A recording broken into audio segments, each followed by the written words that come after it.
किसी ने कहा कि जब सबके साथ हो, जब अकेले हो तो कृष्ण से बातें किया करो। जब अकेले हो तो कृष्ण से बातें किया करो, और जब सबके साथ हो तो कृष्ण की बातें किया करो। कलयुग के 4 जगह, 4 स्थान कौन कौन से हैं? द्युतम पानम स्त्रियसूना यत्रा धर्मश्च चतुर्विध। पहला है द्युत। द्युत किसको कहते हैं? जुआ को। जुआ को इंग्लिश में क्या बोलते हैं? गैमलिंग। हाँ, तो ये जो होते हैं कसीनो और जो भी छोटी मोटी जो भी आदतें हैं, कोई कहीं लगाता है, कोई, ये सब जुए में आती है। तो जहाँ जुआ वहाँ कलयुग। पानम, क्या पान? मदिरा। जहाँ मदिरा पान वहाँ कलयुग। जहाँ शराब हो, जहाँ नशा हो, तो समझ लो यहाँ कलयुग बैठा है। उस जगह से भगवान के भक्तों को तो कई किलोमीटर दूर रहना चाहिए। पर भैया आजकल उल्टा है। वैसे तो मंदिर में जाएंगे, हाँ हम बड़े भगत जी हैं, और जाके शाम को फिर, अरे ऐसे थोड़ी होता है।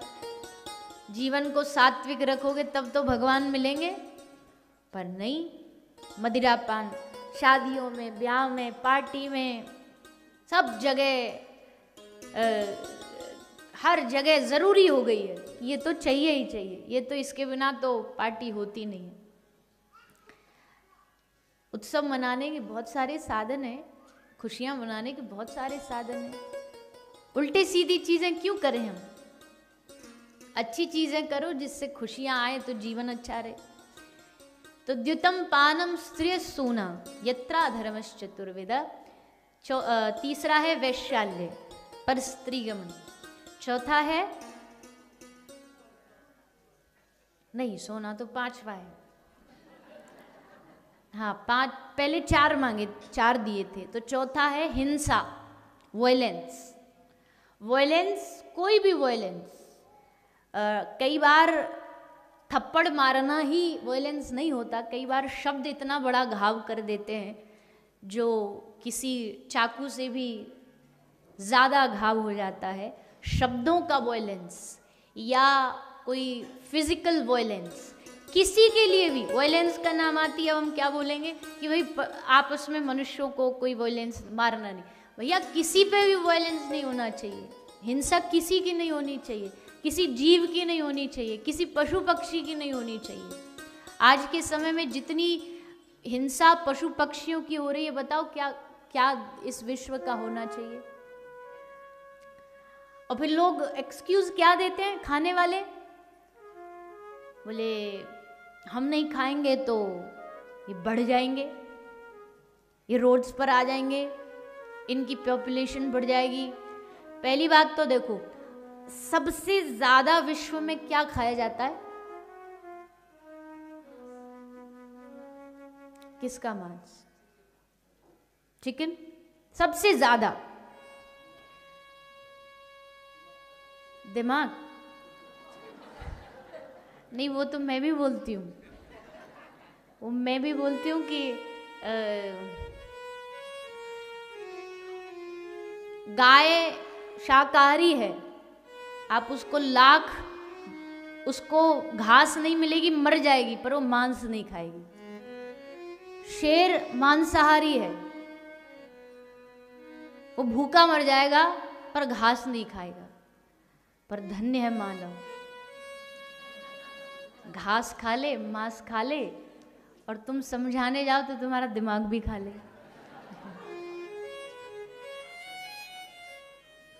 मनुष्य का कोई धर्म नहीं, भाई कब बदल जाए कुछ नहीं पता, कुछ भी नहीं पता।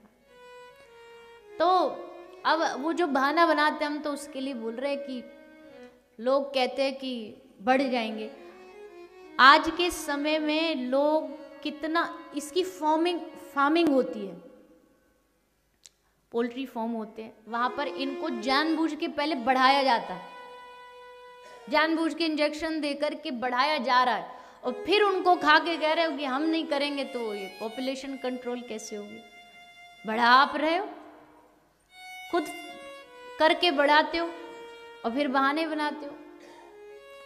तो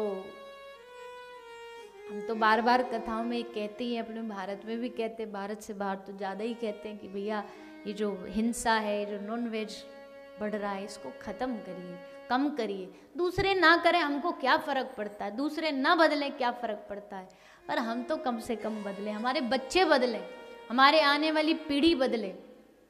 देखो बुरा नहीं मानिएगा, पर आप कितना भी पैसा कमा लो, कितना भी आप पैसा कमा लो, पर जब आपके बच्चे ही जीवन में सुखी नहीं रह पाएंगे तो क्या धन कमाना। तो अब बच्चे, अब हम कमा तो बहुत रहे हैं, पर हम बच्चों को बैठ कर के 2 मिनट संस्कार की बातें नहीं कर पा रहे। क्यों? क्योंकि हमें कमाना है। तो क्या लाभ रहा उस कमाने का? उनको बचपन से संस्कार दीजिए। फिर आप बोलेंगे कि नहीं आपको नहीं पता ये देश कैसा है, यहाँ कॉलेज जाके यूनिवर्सिटी जाके क्या होता है। हम थोड़ा बहुत तो हम भी जानते हैं कि भाई जब संगत आगे चल के वो तो किसी के कंट्रोल में नहीं होती है, और जब जिसको बुरा बनना वो बन ही जाएगा। लेकिन फिर भी घर में जो एक बचपन में जो एक बात दिमाग में फिट कर दी जाती है ना, वो बहुत कम चांस ऐसे होते हैं कि आगे चल कर के बच्चा उस चीज़ को चेंज करे। स्पेशली अपनी खाने की हैबिट्स। ये तो हमको कोई लाख सारी दुनिया का सुख भी दे देना और कहे कि तुमको एक बार ये मांस खाना, तो हम नहीं खाएंगे, क्योंकि अब बचपन से हमारे मन में बैठा है कि ये नहीं खाना और ये खाना, ये खाने वाली चीज़, ये नहीं खाने वाली चीज़। तो कोशिश तो, प्रयास तो करना चाहिए कि बच्चों को इसका नुकसान समझाएं। ये जन्म, अगला जन्म, पाप, सब चीज़, लॉजिक, साइंस सब लगा करके समझाएं। अब आप एक पशु, पहली बात तो देखो, कोई भी पशु ऑटोमेटिकली नहीं मरता है कि वो मर के अपने आप आपकी प्लेट में आ गया। ये तो हर आदमी जानता है कि उसको आपके लिए मारा जाता है। मरे हुए पशुओं का कोई मांस नहीं खाता, उसके लिए स्पेशली उनको मारा जाता है। तो जब उनको मारा जा रहा आपके लिए, उनका पेन, उनका दर्द, उनका कष्ट, क्या उसके भागी नहीं बनेंगे हम लोग? क्या वो नहीं मिलेगा हमको वापस घूम करके? तो प्रार्थना जो भी समझ लीजिए, कलयुग से बचना है तो ऐसी जगह भी नहीं जाना चाहिए, ऐसे स्थान पर भी नहीं जाना चाहिए जहाँ ऐसी कोई गंदा आहार कर रहा हो, खा रहा हो, नशा कर रहा हो। तो ये 4 जगह कलयुग रहता है। अब फिर 5वां आता है, पुनश्च याचमानाय जात रूप मदात प्रभो। जात रूप कहते सोने को। 5वां फिर कलयुग ने मांगा, प्रभु एक तो कोई ठीक ठाक अच्छा सा दे दो। तो 5वां मिला सोना।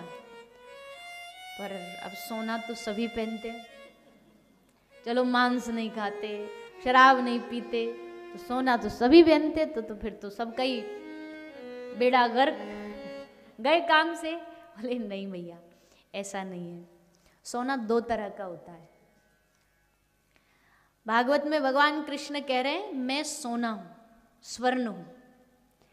तो जो स्वर्ण, जो सोना हम मेहनत से कमाते हैं, सच्चाई से, उस सोने में भगवान है।